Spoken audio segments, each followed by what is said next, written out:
താങ്കളെക്കുറിച്ച് ഞങ്ങൾ അറിയാൻ ആഗ്രഹിക്കുമ്പോൾ, പ്രത്യേകിച്ച് വിദ്യാർത്ഥികൾ എന്ന നിലയ്ക്ക്, അതിലുപരി താങ്കളെക്കുറിച്ച് അറിയാൻ ആഗ്രഹിക്കുന്ന ജനങ്ങൾ താങ്കളോട് ചോദിക്കുകയാണ്, താങ്കളെങ്ങനെ താങ്കളുടെ വിദ്യാഭ്യാസ ഘട്ടത്തിൽ നിന്ന് ഒരു ശാസ്ത്രജ്ഞൻ വരെ എത്തി, ഇതിലെടുക്ക് താങ്കളുടെ നേട്ടങ്ങൾ എന്തൊക്കെയായിരുന്നു എന്നുള്ളതിനെ കുറിച്ച് ഞങ്ങൾക്കൊരു രൂപരേഖ തരാൻ. എൻ്റെ ഈ നിലയിലെത്താനുള്ളത് ഒരു യാദൃശ്ചികമായിട്ടുണ്ടായ ഒരു സംഭവം മാത്രമാണ്. ഒരു ശാസ്ത്രജ്ഞൻ ആകണമെന്നുദ്ദേശിച്ചിട്ടോ അല്ലെങ്കിൽ ഇന്ന രൂപത്തിലായിത്തീരുമെന്നോ എന്നുള്ള യാതൊരു അറിവുമില്ലാതെ അങ്ങനെ ഒരു തുടക്കം തന്നെയായിരുന്നു. അതായത് സാധാരണ ഗ്രാമപ്രദേശങ്ങളിലുള്ള എല്ലാ കുട്ടികളുടെയും എല്ലാവരുടെയും അനുഭവം ഇങ്ങനെ തന്നെ ആയിരിക്കണം. അതായത് ഒരു എബോവ് ആവറേജ് ഫാമിലിയിൽ ജനിച്ച് സെക്കൻഡ് വേൾഡ് വാറിൽ ഒരു ബിലോ ആവറേജ് ഫാമിലിയിൽ ആയതുകൊണ്ടിട്ടും അന്നത്തെ ഞങ്ങളുടെ നാട്ടിലെ ആ വിദ്യാഭ്യാസത്തിന് കൊടുത്തിരുന്ന വളരെ അവഗണനീയമായ ആ സംരംഭം കൊണ്ടിട്ടും ചുറ്റുപാട് കൊണ്ടിട്ടും അതിൽ നിന്നിട്ടും എങ്ങനെയോ കരകയറിപ്പോന്ന ഒരു സംഭവമായിരുന്നു അത്. അതായത് അന്ന് ഇംഗ്ലീഷ് വിദ്യാഭ്യാസത്തിന് ഞങ്ങളുടെ നാട്ടിൽ ഒരു സ്ഥാനമുണ്ടായിരുന്നില്ല. എങ്കിൽ തന്നെയും കുറച്ചു നമ്മളുടെ അവിടുത്തെ പള്ളിയിലുണ്ടായിരുന്ന മൗലവിയുടെ റെക്കമെൻഡേഷൻ വെച്ചിട്ട് ഹൈസ്കൂളിൽ പോകാനുള്ളൊരു അനുവാദം കിട്ടുകയും അവിടെ നിന്നും ഭാഗ്യവശാൽ ഒരു ഫസ്റ്റ് ക്ലാസ്സായിട്ട് 10ാം ക്ലാസ്സിൽ ആദ്യത്തെ അപ്പിയറൻസിൽ തന്നെ പാസ്സായെങ്കിലും ഒരു ജോലിക്ക് ചേരാനുള്ള ഫിസിക്കൽ ഫിറ്റ്നസ് ഉണ്ടായിരുന്നില്ല എന്നതുകൊണ്ടിട്ട് മാത്രം കോളേജിൽ പോകാനുള്ളൊരവസരം കിട്ടിയതാണ്. അതായത് എൻ്റെ ഹൈറ്റിലും വെയ്റ്റിലും കാഴ്ചയിലും ഒരു ഗവൺമെൻറ് ജോലി അന്ന് എളുപ്പത്തിൽ കിട്ടുന്ന ഒരവസരത്തിൽ അന്ന് ആ ഒരു ജോലിക്ക് പോകാനുള്ള ഫിസിക്കൽ ഫിറ്റ്നസ് എനിക്കൊന്നും ഉണ്ടായിരുന്നില്ല. അതുകൊണ്ടിട്ട് ഒരു നാട്ടുകാരും അല്ലെങ്കിൽ അന്നത്തെ മൗലവിയും എൻ്റെ വാപ്പയും പിതാവും കൂടെ തീരുമാനിച്ചു, എന്നാൽ പിന്നെ അവൻ കോളേജിൽ പോയിക്കോട്ടെ. കോളേജിൽ പോയിട്ടും അന്ന് എന്ത് പഠിക്കണം എന്നുള്ളത് ആഗ്രഹമില്ല. വെറുതെ യാതൊരു ചിലവുമില്ലാതെ ഒരു പൈസ പോലും കൊടുക്കാതെ കിട്ടുന്ന ഒരു ഫോം ഗവൺമെൻറ് കോളേജിൽ നിന്നിട്ട് വാങ്ങി മറ്റുള്ള സഹപാഠികൾ എഴുതുന്നത് പോലെ ഏത് ഗ്രൂപ്പ് വേണം എന്നുള്ള ചോയ്സിൽ ശരി എല്ലാവരും എഴുതുന്നത് ഫസ്റ്റ് ഗ്രൂപ്പ്, അത് കിട്ടിയില്ലെങ്കിൽ സെക്കൻഡ് ഗ്രൂപ്പ്, അത് കിട്ടിയില്ലെങ്കിൽ തേർഡ് ഗ്രൂപ്പ് എന്ന് എല്ലാവരും എഴുതുന്ന പോലെ ഞാനും ഇടത്തും വലത്തും നോക്കി എഴുതി. അത് സമർപ്പിച്ച ശേഷം ആദ്യത്തെ ചോയ്സ് കൊടുത്തത് തന്നെ കിട്ടി, അതിൽ ചേർന്നു.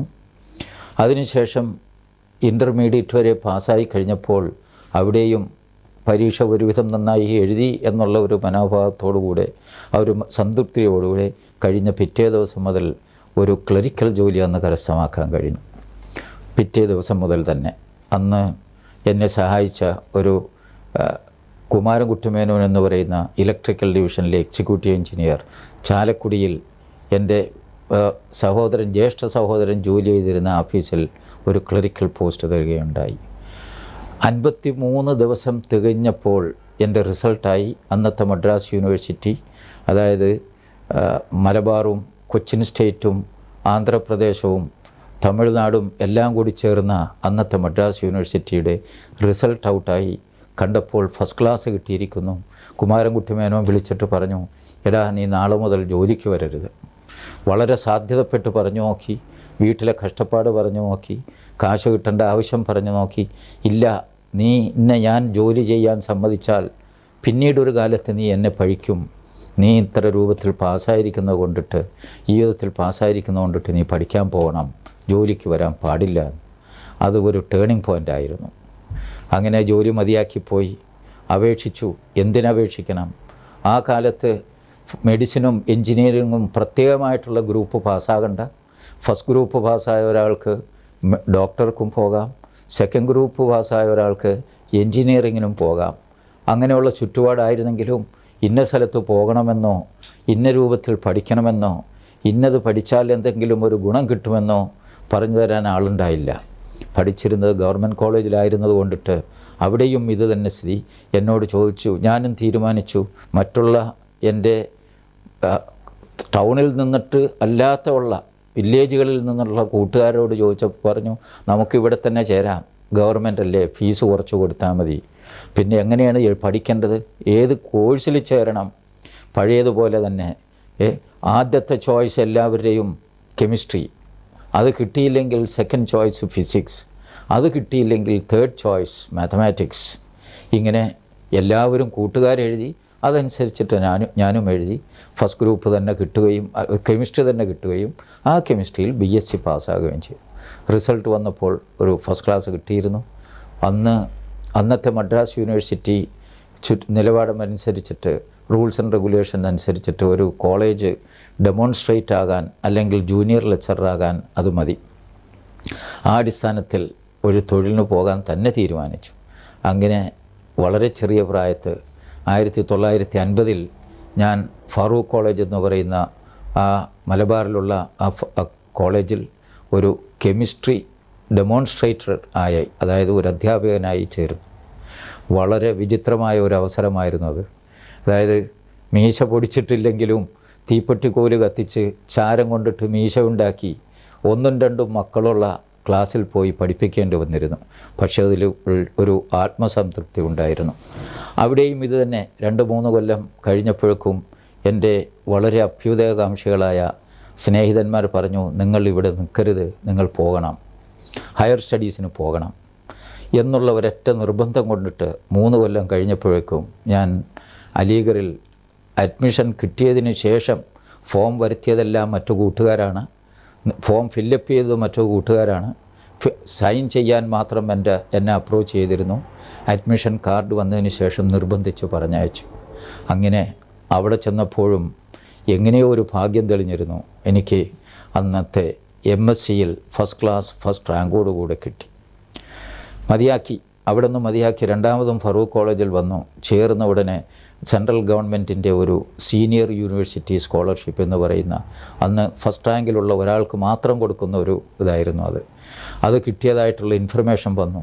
എഗെയിൻ നമ്മളെ കൂട്ടുകാർ നിർബന്ധിച്ചു, ഇവിടെ നിൽക്കാൻ പാടില്ല, പോകണം. അങ്ങനെ ഒരു അലിഗറിലേക്ക് രണ്ടാമതും പോവുകയും അവിടെ ചെന്ന് ഈ സ്കോളർഷിപ്പോടുകൂടെ, ആ കാലത്തെല്ലാം സെൻട്രൽ ഗവൺമെൻറ് സീനിയർ സ്കോളർഷിപ്പ് കിട്ടുന്ന ആളുകൾ കുറച്ച് ക്ലാസ്സുകൾ എടുക്കുകയും വേണം. അതായത് ഒരു അധ്യാപകനായിട്ടും വർക്ക് ചെയ്യണം, റിസർച്ചും കണ്ടിന്യൂ ചെയ്യണം. 2 കൊല്ലം കൊണ്ടിട്ട് എൻ്റെ ആ റിസർച്ച് പൂർത്തിയാക്കുകയും 2.5 കൊല്ലം കഴിഞ്ഞപ്പോഴേക്കും 1957-58 എനിക്ക് PhD കിട്ടുകയും ചെയ്തു. കിട്ടിയതിന് ശേഷം നേരത്തെ ഉണ്ടായിരുന്ന ആ തൊഴിൽ, അതായത് റെഗുലർ ലെക്ചറർ എന്നുള്ളത്, ആ പൊസിഷൻ യൂണിവേഴ്സിറ്റിയിൽ റെഗുലറൈസ് ചെയ്യപ്പെട്ടു. അങ്ങനെ ലെക്ചറായിട്ട് തുടരുകയായിരുന്നു. ഇപ്പോൾ താങ്കൾ ഏതൊക്കെ തരത്തിൽ മറ്റ് സേവനങ്ങൾ ഒരു ശാസ്ത്രജ്ഞൻ എന്ന നിലയ്ക്ക് ഈ ഗവൺമെൻറ്റിന് വേണ്ടി ചെയ്തിട്ടുണ്ട്? അങ്ങനെ ലെക്ചറായി തുടർന്ന് ഇരിക്കുമ്പോൾ ഒരു അഡ്വർടൈസ്മെൻ്റ് ഉണ്ടായി ഭാഭ ആറ്റമിക് റിസർച്ച് സെൻറ്ററിൽ നിന്നിട്ടും. അങ്ങനെ എൻ്റെ പ്രൊഫസർ പറഞ്ഞു, ഞാനും പറഞ്ഞു, ബോംബെ വരെ ഗവൺമെൻറ് ചിലവിലൊന്ന് പോയി, ഞാനൊരു ആപ്ലിക്കേഷൻ കൊടുത്ത് ഗവൺമെൻറ് ചിലവിൽ പോയി ഒന്ന് ബോംബെ കണ്ടിട്ട് വരട്ടെ. അതിനുള്ള സമ്മതം കിട്ടി. അങ്ങനെ ഇൻ്റർവ്യൂവിന് പോയി തിരിച്ചു വന്നു.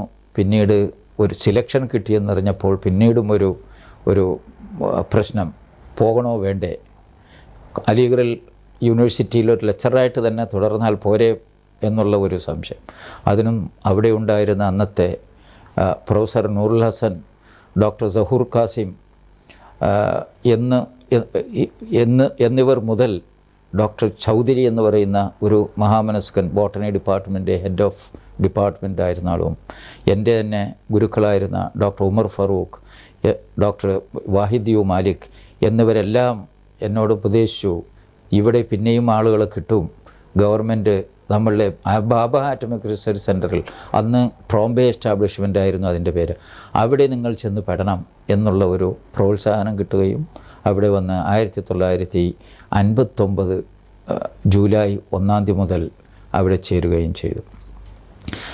അന്ന് ചേരുമ്പോൾ എനിക്കൊരു അഡ്വാൻറ്റേജ് ഉണ്ടായിരുന്നു. അതായത് ഒരു PhD ഒരു യൂണിവേഴ്സിറ്റി ലെക്ചറും ആയിരുന്ന ഒരു വ്യക്തി അവിടെ വന്നപ്പോൾ നാച്ചുറലി അന്ന് എനിക്ക് വേണ്ട പ്രോത്സാഹനം അവിടെ കിട്ടി.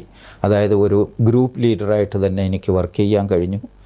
അതുകൂടാതെ തന്നെ കുറച്ച് കൂടുതൽ ഫ്രീഡവും അന്നത്തെ അന്ന് ആ കൊല്ലത്തിലായിരുന്നു ട്രെയിനിങ്. അതിൻ്റെ തലേ കൊല്ലം 1957 മുതൽ ആരംഭിച്ച ട്രെയിനിങ് കോളേജിൽ കുറച്ച് ക്ലാസ്സുകൾ എടുക്കാനുള്ള അവസരവും സെലക്ഷൻ കമ്മിറ്റികളിൽ ഇരിക്കാനുള്ള അവസരവും അങ്ങനെ വളരെ പ്രോത്സാഹനമായിട്ടുള്ളൊരു ചുറ്റുപാട് അവിടെ എനിക്കുണ്ടായിരുന്നു. മറ്റുള്ള സയൻറ്റിഫിക് ഓഫീസർ എന്നുള്ള നിലക്ക് ആ ഡ്യൂട്ടിക്ക് പുറമെ ഇങ്ങനെ പല ജോലിയിലും എനിക്ക് പെടാൻ കഴിഞ്ഞിരുന്നു. അതും ഒരു അവസരം തന്നെയായിരുന്നു. ഇങ്ങനെ ചെറുപ്പം മുതൽ ഈ ഇന്ന് ഒരു ശാസ്ത്രജ്ഞനായി നിൽക്കുന്ന ഒരു ഘട്ടം വരെ ഓരോ ഘട്ടത്തിലും ഉയർന്ന മാർക്കുകളും ഉയർന്ന റാങ്കുകളൊക്കെ വാങ്ങിച്ച് രംഗത്ത് ശോഭിച്ച ഒരു ബുദ്ധിജീവി എന്തുകൊണ്ടൊരു സോഷ്യൽ വർക്കറായി തീരുന്നു? സോഷ്യൽ വർക്ക് ഗവൺമെൻറ്റിൻ്റെ അന്ന് പ്രത്യേകിച്ച് ഒരു സെൻട്രൽ ഗവൺമെൻറ് എസ്റ്റാബ്ലിഷ്മെൻറ്റ്, ഞാൻ ജോലി ചെയ്തിരുന്ന അലിഗർ യൂണിവേഴ്സിറ്റി പോലെയല്ല. അവിടെ വർക്ക് ചെയ്യുന്നപ്പോഴെല്ലാം എപ്പോൾ വേണമെങ്കിലും പോകാം, പാതിരാക്കും ലാബോറട്ടറിയിൽ വർക്ക് ചെയ്യാം, നേരം 24 മണിക്കൂറും വേണമെങ്കിൽ കുറച്ച് സമയം അവിടെ ഉറങ്ങിയിട്ട് ബാക്കിയുള്ള സമയം മുഴുക്കെ വർക്ക് ചെയ്യാം. പക്ഷേ ട്രോംബെ എസ്റ്റാബ്ലിഷ്മെൻറ്റിൽ അതിനൊരു സമയമുണ്ടായിരുന്നു. ഷിഫ്റ്റിലല്ലാത്തവർക്ക് കുറച്ച് ടൈം ബൗണ്ട്, അതായത് ഇത്ര മണിക്കൂർ ജോലി ചെയ്യണമെന്നുള്ള ആ നിബന്ധന മറ്റുള്ള ഗവൺമെൻറ് ഓഫീസുകളിലുള്ളതുപോലെയുള്ളൊരു നിബന്ധന വളരെ ചുരുക്കം പേര് മാത്രമേ അല്ലാതെ വർക്ക്. അപ്പോൾ വളരെയധികം സമയമുണ്ടായി. പിന്നെ എൻ്റെ ഈ ടീച്ചിങ് ഇതിലുള്ളതും എനിക്ക് അനുഭവിക്കേണ്ടി വന്നിരുന്ന ആ ദുരിതം ഒരു പ്ലാനിങ് ഒന്നുകൂടാതെ ഏതെങ്കിലും രൂപത്തിൽ എത്തുന്ന സ്ഥലത്ത് എത്തിക്കോട്ടെ എന്നുള്ള രൂപത്തിൽ അല്ലാതെ പഠിക്കുന്ന വളരെയധികം കുട്ടികൾക്ക് ഏത് രൂപത്തിൽ മാർഗദർശനം കൊടുക്കാൻ കഴിയും, ഒരു ഉദ്ദേശ ലക്ഷ്യത്തോടു കൂടെ എൻജിനീയർ ആകണോ, ഡോക്ടറാകണോ, എക്കണോമിസ്റ്റ് ആകണോ, സയൻറ്റിസ്റ്റ് ആകണോ, അഡ്വക്കേറ്റ് ആകണോ, ബിസിനസ്മാൻ ആകണോ എന്നുള്ള ഒരു രൂപം മനസ്സിൽ കണ്ട് ആ കുട്ടികളുടെ കഴിവനുസരിച്ചിട്ട്, അഭിരുചി അനുസരിച്ചിട്ട്, മാതാപിതാക്കളുടെ വാസന അനുസരിച്ചിട്ട്, വാസനയെന്ന് പറയാൻ പറ്റില്ല, അവരുടെയും കഴിവനുസരിച്ചിട്ട്, അവരുടെ വാസന ഒരിക്കലും കുട്ടികളിൽ ചെലുത്താൻ പാടില്ലാത്തതാകും. അങ്ങനെ എനിക്ക് ചെയ്യാൻ കഴിയാഞ്ഞ, എനിക്ക് കിട്ടാതിരുന്ന ഗൈഡൻസ് അവിടെ പഠിക്കുന്ന കുട്ടികൾക്ക് കൊടുക്കണം എന്നുള്ള ഒരു ആഗ്രഹം അതിയായി നിന്നിരുന്നു. അങ്ങനെ അവിടെ നമ്മളുടെ ഓരോ ഡിപ്പാർട്ട്മെൻറ്റ് ഓഫ് ആറ്റമിക് എനർജി കീഴിലുള്ള എല്ലാ സെൻറ്ററുകളിലും അവിടെയുള്ള ഓഫീസേഴ്സിനും മറ്റുള്ള എംപ്ലോയീസിനും വേണ്ടിയിട്ട് CBSEയുടെ ഹയർ സെക്കൻഡറി ലെവൽ വരെയുള്ള സ്കൂളുകളുണ്ടായിരുന്നു. അങ്ങനെ ഞാൻ എൻ്റെ കുട്ടികളെ സ്കൂളിൽ ചേർത്തതോടുകൂടെ അതിൽ കൂടുതൽ ഇൻട്രസ്റ്റ് കാണിച്ചു തുടങ്ങി. അതുകൊണ്ടിട്ടുണ്ടായ ഒരു ഗുണം, എനിക്ക് ഏതാണ്ട് 1972 ഞാൻ ഗവൺമെൻറ് ക്വാർട്ടേഴ്സിലേക്ക് മാറിയത്. 51 ചേർന്നിരുന്നുവെങ്കിലും ഏതാണ്ട് ആ സമയത്താണ് ഈ വക സ്കൂളുകൾ എസ്റ്റാബ്ലിഷ് ചെയ്ത് തുടങ്ങി അതിൻ്റെ പ്രവർത്തനങ്ങൾ കൂടുതലായത്. അങ്ങനെ അവിടെയുള്ള എൻ്റെ ആ ജീവിതത്തിൽ ഏതാണ്ട് 74 മുതൽ 72 മുതൽ ഞാൻ 60ാമത്തെ വയസ്സിൽ റിട്ടയർ ചെയ്യുന്ന ഏതാണ്ട് ആ കാലം വരെ ഈ ആറ്റമിക് എനർജി എഡ്യൂക്കേഷൻ സൊസൈറ്റി എന്ന് പറയുന്ന ഒരു undertaking aided by government of India and funded through the department of atomic energy, അതിൻ്റെ ആദ്യത്തെ ഒരു 2-3 കൊല്ലം എക്സിക്യൂട്ടീവ് മെമ്പറും പിന്നീട് അതിൻ്റെ സെക്രട്ടറി ആയിട്ട് വർക്ക് ചെയ്യാനുള്ള ഒരവസരം കിട്ടി. അതിൽ നിന്നിട്ട് തന്നെ, അതായത് ഈ അവസരം എന്ന് പറഞ്ഞാൽ ഇതൊരു ഓണററി വർക്കായിരുന്നു അന്ന്. ഇപ്പോൾ അത് പെയ്ഡ് ജോബായി മാറിയിട്ടുണ്ട്. നല്ല നിലയിലുള്ള സെക്രട്ടറി ലെവൽ അല്ലെങ്കിൽ ഡെപ്യൂട്ടി സെക്രട്ടറി ലെവൽ എന്നുള്ള നിലയിൽ 2, 3, 4 വ്യക്തികളെ എംപ്ലോയ് ചെയ്തിട്ടുള്ള ഒന്നായി തീർന്നിട്ടുണ്ട് ഇപ്പോൾ. അന്ന് ഞാൻ വിടുന്നത് വരെയും അത് ഒരു ഓണററി വർക്കായിരുന്നു. അതിൽ നിന്നിട്ട് ഇന്ത്യയിൽ അങ്ങേയറ്റം മുതൽ ഇങ്ങേയറ്റം വരെ എല്ലാ സ്റ്റേറ്റുകളിലും government of India department of atomic എനർജിയുടെയോ പവർ പ്രോജക്ട്സിൻ്റെയോ കീഴിലുള്ള ഓരോ സെൻറ്ററുകളിലും സ്കൂളുകളുണ്ടാകും. ആ സ്കൂളുകളിലെ കുട്ടികളെ ഗൈഡ് ചെയ്യലും ആ ടീച്ചേഴ്സിൻ്റെ ട്രെയിനിങ് കൊടുക്കലും അവിടുത്തെ സെലക്ഷൻ നടക്കും. ഇതെല്ലാം അന്നത്തെ സെക്രട്ടറിയുടെ ഒരു ഡ്യൂട്ടി ആയിരുന്നു. അതൊരു വലിയ അവസരമായിരുന്നു. പിന്നെ ആ കാലത്ത് വേറൊരു അവസരവും കൂടി എനിക്കുണ്ടായിരുന്നു. ഞാനന്ന് താമസിക്കേണ്ടിയിരുന്ന ട്രോംബെ എന്ന് പറയുന്ന ഏരിയയിൽ അല്ലെങ്കിൽ ചെമ്പൂർ ഏരിയയിൽ വളരെയധികം പൊല്യൂഷൻ ഉണ്ടായിരുന്നു. Air pollution, gas pollution. ഞാൻ സംസാരിക്കുമ്പോൾ ആറ്റമിക് എനർജിയിലെ പൊല്യൂഷനെ പറ്റിയല്ല പറയുന്നത്, എയർ പൊല്യൂഷൻ ഉണ്ട്. അങ്ങനെ അതിൽ നിന്നിട്ടും വളരെയധികം ആളുകൾ അനുഭവിച്ചിരുന്നു, രോഗികളായിത്തീരുന്നു.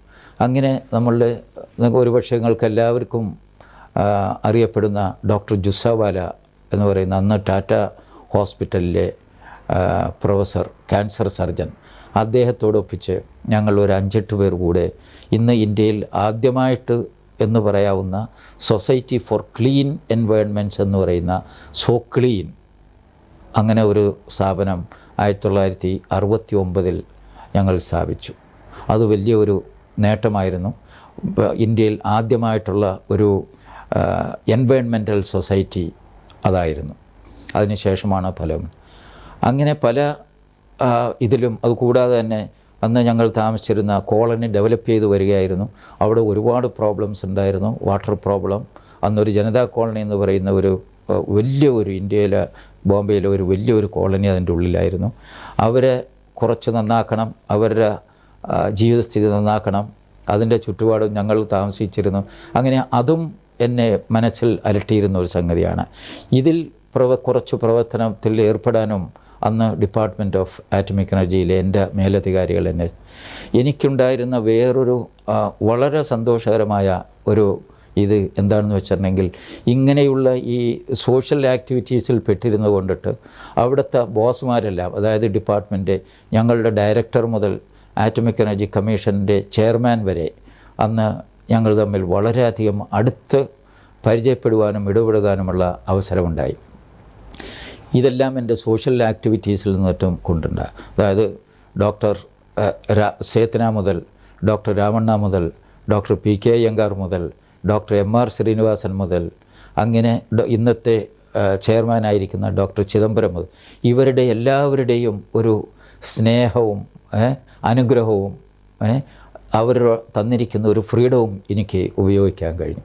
അതുകൊണ്ടിട്ട് തന്നെ എനിക്ക് ഒരുപാട് വർക്ക് അവിടെ ചെയ്യാൻ കഴിഞ്ഞു.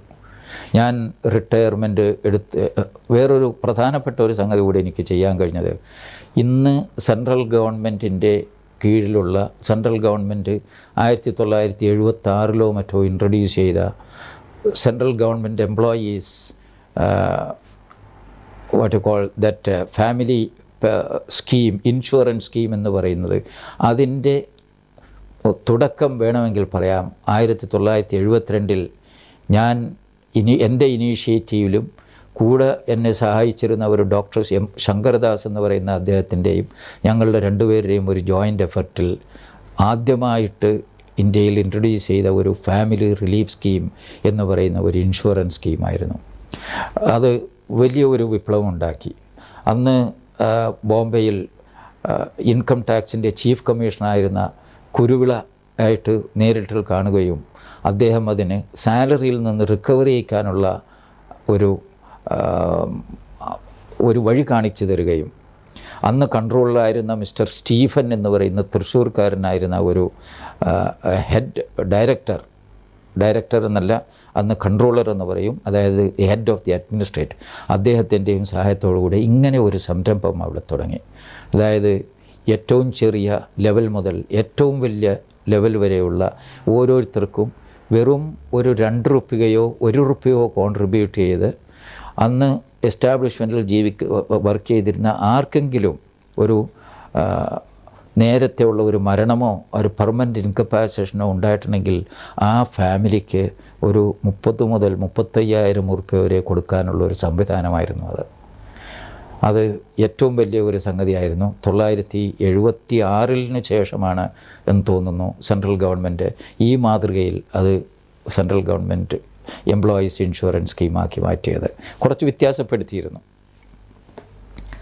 ഇങ്ങനെ ഈ പരിസ്ഥിതിയുടെ കാര്യങ്ങൾ, അതുപോലെ മനുഷ്യന് ആവശ്യമായ മറ്റു കാര്യങ്ങളൊക്കെ ചെയ്തിട്ട് ഈ സിജിയിൽ വന്നെത്തി നിൽക്കുന്നത് കുട്ടികളുടെ വിദ്യാഭ്യാസം, സമൂഹത്തിലെ ഇൻഫോർമേഷൻ കിട്ടാതെ വലഞ്ഞു പോകുന്ന കുട്ടികളെ നിങ്ങളുടെ ചിറകിൻ തണലിൽ കൊണ്ടുവന്ന് വേണ്ടപ്പെട്ട രീതിയിൽ അവരെ വളർത്തിയെടുക്കാൻ വേണ്ട നിർദ്ദേശങ്ങൾ കൊടുക്കുന്ന ഒരു ഗ്രൂപ്പ് എന്ന് തന്നെ വേണമെങ്കിൽ പറയാം. ഇങ്ങനൊരു സ്പാർക്കിംഗ് എന്നാണ് താങ്കളുടെ ഇത്?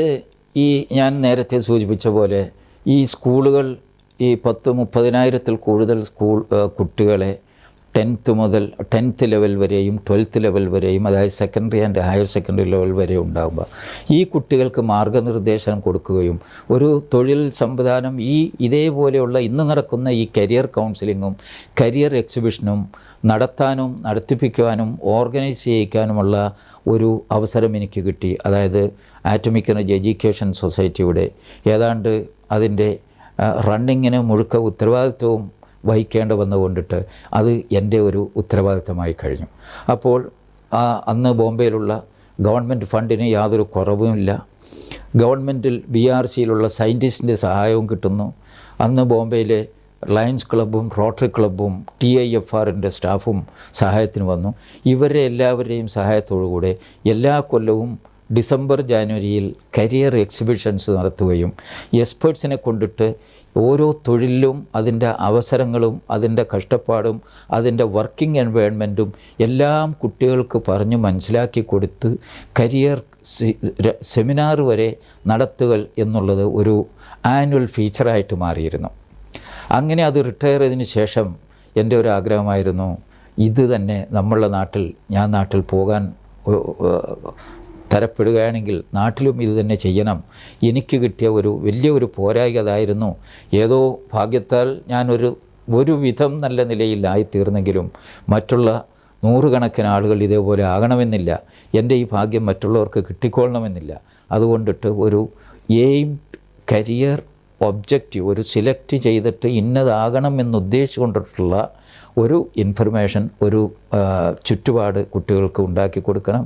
അതിനുവേണ്ടി കുട്ടികൾക്കതിന് പറഞ്ഞു കൊടുക്കുന്നതിന് പകരം എനിക്കനുഭവിച്ചതുപോലെ ആകാൻ പാടില്ല. എനിക്ക് അനുഭവമുണ്ടായിരുന്നു, ഞാൻ അനുഭവിച്ച പോലെ ആകാൻ പാടില്ല. പാരൻസിന് വിദ്യാർത്ഥികളുടെ രക്ഷിതാക്കൾക്കാണ് ഈ ഗൈഡൻസ് കൊടുക്കേണ്ടത്. അതിന് കിട്ടിയ ഒരു അവസരമായിരുന്നു.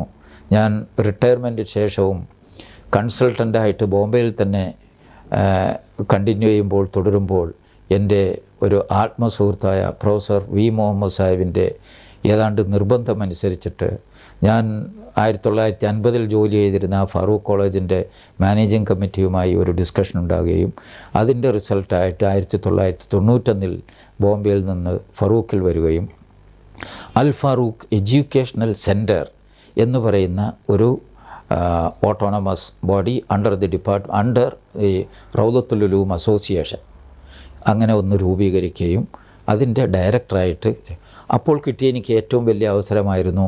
എൻ്റെ ഉദ്ദേശമായിരുന്ന കരിയർ കൗൺസിലിംഗ് ആൻഡ് ഗൈഡൻസ് അവിടെ അങ്ങനെ ഒരു പക്ഷേ അന്നത്തെ പാംഫ്ലെറ്റ്സ് നോക്കിയവർക്ക് മനസ്സിലാകും.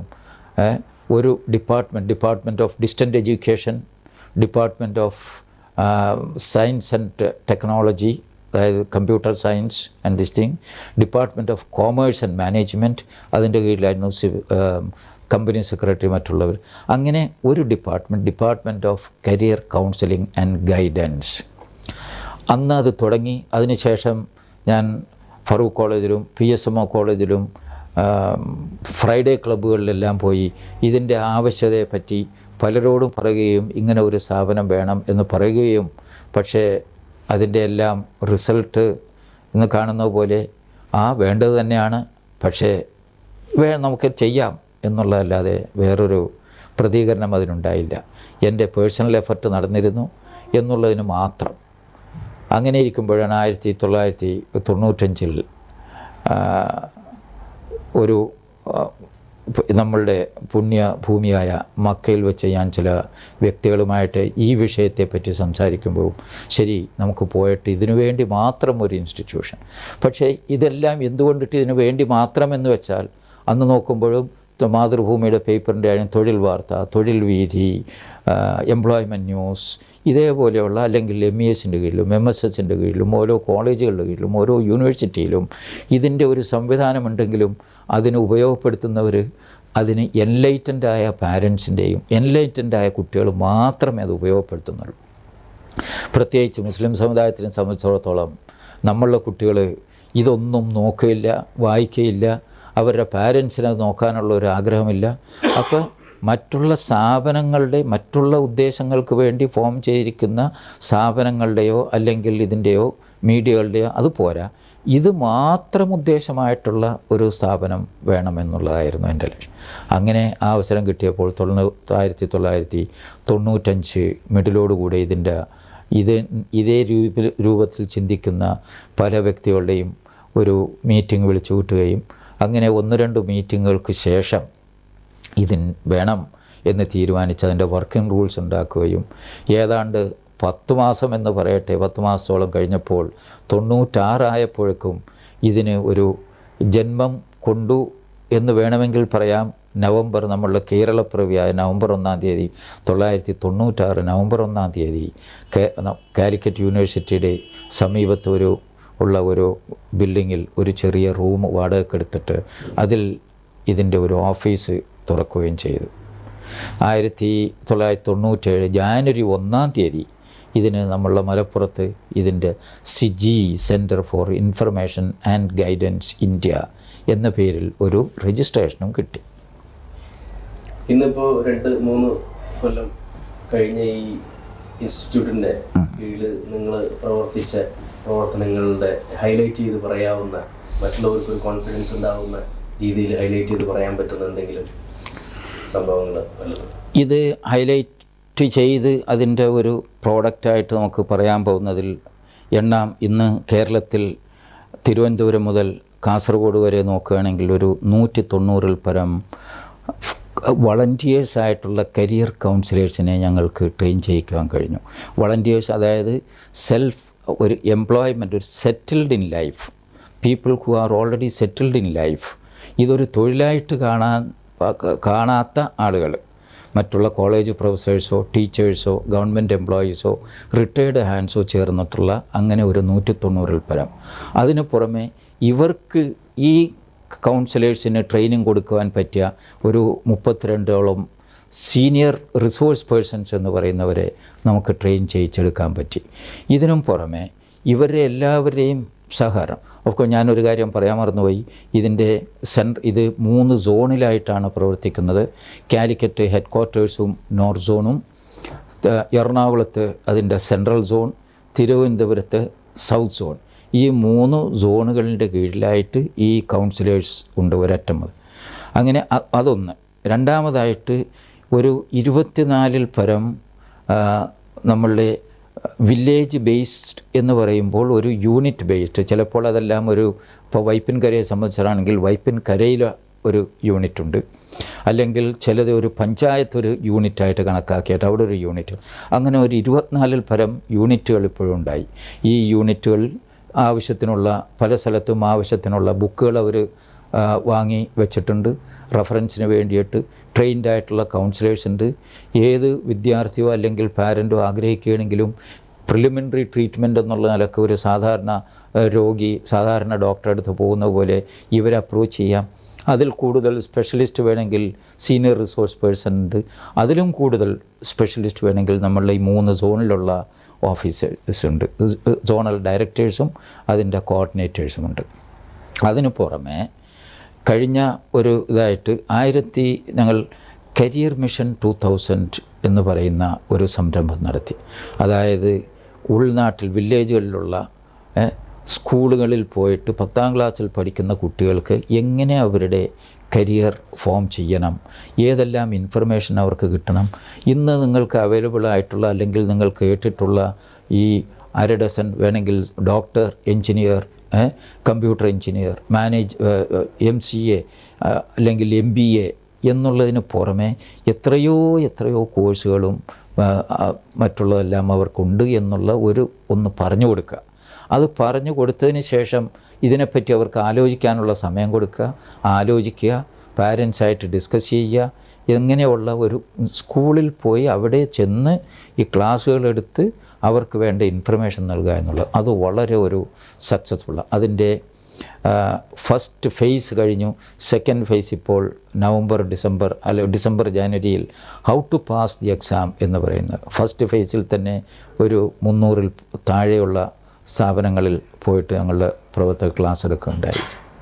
അതേപോലുള്ള വേറൊരു സംരംഭമായിരുന്നു വിൻസ്കാൻ എന്ന് പറയുന്നത്. അതായത് നമ്മൾ വളരെയധികം മാർക്കോടുകൂടി പാസ്സാകുന്ന, വേണമെങ്കിൽ 70-75% കൂടുതൽ മാർക്കോടുകൂടെ പാസ്സാകുന്ന വളരെ ബ്രില്യൻ്റായിട്ടുള്ള വിദ്യാർത്ഥികളെ സിലക്ട് ചെയ്ത, സെലക്ഷൻ വളരെ എളുപ്പമാണ്. PM ഫൗണ്ടേഷനും MESഉം MSSഉം ഇതേപോലെയുള്ള അവർ സ്കോളർഷിപ്പ് കൊടുക്കാൻ അവാർഡ് കൊടുക്കാൻ വേണ്ടി അവർ ആപ്ലിക്കേഷൻ ഇൻവൈറ്റ് ചെയ്ത് അവരുടെ അഡ്രസ്സ് എല്ലാം ഉണ്ട്. ഈ അഡ്രസ്സ് നമ്മൾ കരസ്ഥമാക്കി അവർ പേഴ്സണലായിട്ട് ഓരോ പ്രത്യേകം ലെറ്റർ എഴുതി അവരെ വിളിച്ച് നമ്മളുടെ സ്റ്റേറ്റിൽ സിലക്റ്റഡ് സെൻറ്റേഴ്സിൽ കുട്ടികൾക്ക് സൗകര്യപ്പെടുന്ന സമയം നോക്കിയിട്ട് വർക്ക്ഷോപ്പ് നടത്തി അതിൽ നിന്നിട്ടും അവരുടെ മോട്ടീവ് എന്താണ്, എന്താകണമെന്ന് ആഗ്രഹിക്കുന്ന അവരുടെ ഡാറ്റ കളക്ട് ചെയ്ത് ഫീഡ്ബാക്ക് കിട്ടി അവരെ ഫോളോ അപ്പ് ചെയ്ത് അവരാഗ്രഹിക്കുന്ന ഒരു ഓർബിറ്റിൽ എത്തിക്കുക എന്നുള്ളത് അത് വളരെ സക്സസ്ഫുള്ളായിട്ട് നടത്തും. ഏതെങ്കിലും ഒരു ടീം ഇപ്പോൾ നിങ്ങളുടെ ഇപ്പോൾ ഓരോ ലെവലിലും സിവിൽ സർവീസിന് പോകണം എന്ന് മാത്രം ആഗ്രഹിക്കുന്ന 62-ൽ പരം വിദ്യാർത്ഥികളുണ്ട്. അവരെ നമുക്ക് ക്യാച്ച് ദം യങ് എന്ന് പറയുന്ന ഇനീഷ്യൽ സ്റ്റേജിൽ ഡിഗ്രി സ്ഥലത്തിൽ തന്നെ ചേരുമ്പോൾ ഏത് കോഴ്സിന് ചേരണം, അത് കഴിഞ്ഞിട്ട് എങ്ങനെ ഒരു പ്രിപ്പറേഷൻ ഇപ്പോൾ തുടങ്ങണം, അതേപോലെ തന്നെ ഗ്രാജുവേഷൻ കഴിഞ്ഞിട്ടുള്ളവർക്കുള്ള അവർക്ക് അങ്ങനെ 94-ന് ശേഷം അവാർഡ് കിട്ടിയിട്ടുള്ള ഞങ്ങളാൽ കഴിയുന്ന അത്രയും ലിസ്റ്റ് കളക്ട് ചെയ്ത് ഓരോ ഏരിയയിലും പോകാനുള്ള വിദ്യാർത്ഥികളുടെ specialised list, special career oriented list ഞങ്ങൾ വെക്കും. അവരെയെല്ലാം ഇനിയും വിളിച്ച് അവരെ പ്രത്യേകമായി വിളിച്ച് അവർക്ക് ഗൈഡൻസ് കൊടുത്തിട്ട് ഓരോ സ്ഥാനത്ത് എത്തിക്കുക, അല്ലെങ്കിൽ എത്താനുള്ള മാർഗം കാണിച്ചു കൊടുക്കുക എന്നുള്ളത് അത് വലിയൊരു സക്സസ്സാണ്. ഇതിനു വേണ്ടി ഈ പുറത്തുള്ള ആളുകൾ എങ്ങനെയാണ് നിങ്ങളുമായിട്ട് സഹകരിക്കുന്നത്? ഇതിനു വേണ്ടിയിട്ട് സഹകരിക്കുക എന്ന് പറയുന്നത്, ഞങ്ങൾ ഇപ്പോൾ കുറച്ച് സംവിധാനം ഉണ്ടായതിനു ശേഷം പേപ്പറിൽ നമ്മൾ കൊടുക്കാറുണ്ട്. അല്ലെങ്കിൽ എവിടെ വരുന്ന പാരൻസ് തന്നെ വളണ്ടിയർ ചെയ്തിട്ട് ഞാനിതിൽ ചേരാമെന്ന് പറയുന്നുണ്ട്. ഇപ്പം ഞങ്ങളുടെ ഈ ഗൾഫ് ടൂറിൽ തന്നെ പല പാരൻസ് ഞങ്ങളോട് പറയുണ്ടായി, 1-2 കൊല്ലം കഴിഞ്ഞിട്ട് ഞങ്ങൾ തിരിച്ചു വരികയാണ്, ഞങ്ങൾ നിങ്ങളുടെ സംരംഭത്തോട് പൂർണ്ണമായിട്ടും യോജിച്ച് സഹകരിച്ച് അതിനുവേണ്ടി വർക്ക് ചെയ്യാൻ ഒരുക്കമാണെന്ന് പറയുന്ന വളരെയധികം ഇൻസ്റ്റൻസ് ഉണ്ടായിരുന്നു. നമ്മൾ ചെയ്ത് കാണിക്കുമ്പോൾ അതിൽ നല്ല പ്രവൃത്തിയാണെന്ന് മനസ്സിലാക്കിയിട്ട് പലരും ഇതിനു മുന്നോ.